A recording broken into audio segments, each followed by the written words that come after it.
కేసీఆర్ అసెంబ్లీలో ప్రతిపక్ష నేతగా మొదటిసారి అడుగుపెట్టారు. డిప్యూటీ సీఎం బట్టి విక్రమార్క బడ్జెట్ ప్రవేశపెట్టగానే మీడియా పాయింట్ దగ్గరికి వెళ్ళి కాంగ్రెస్ అన్ని విషయాలను గ్యాస్ ట్రాస్ తప్ప విషయ పరిజ్ఞానం లేని నాయకులు, పసలేని ప్రభుత్వం ఈ కాంగ్రెస్ ప్రభుత్వం అంటూ కాంగ్రెస్కు గట్టి కౌంటర్ ఇచ్చారు. అట్లా ఉంటుంది కేసీఆర్తో.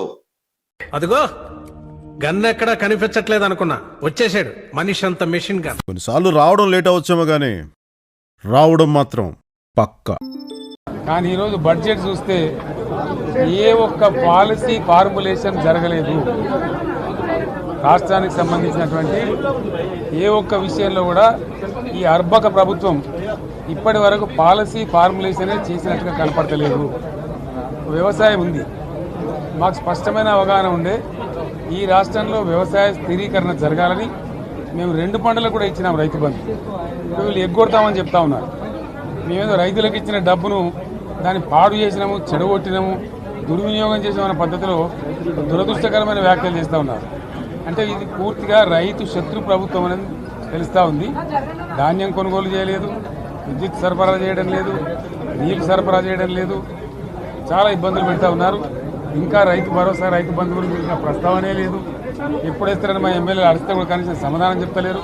కాబట్టి రైతులను వంచింది ప్రభుత్వం, వృత్తి కార్మికులను వంచింది.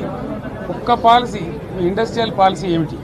ఏమి లేదు. బట్టి గ్యాస్ ట్రాష్ పంచరంగ ఈస్మాన్ కలర్ లాగా చెప్పడం తప్ప, స్టోరీ టెల్లింగ్ లాగా ఉన్నది తప్ప బడ్జెట్ చెప్పినట్టు లేదు. రాష్ట్రంలో వ్యవసాయ పాలసీ ఏమిటి? పారిశ్రామిక పాలసీ ఏమిటి? ఐటీ పాలసీ ఏమిటి?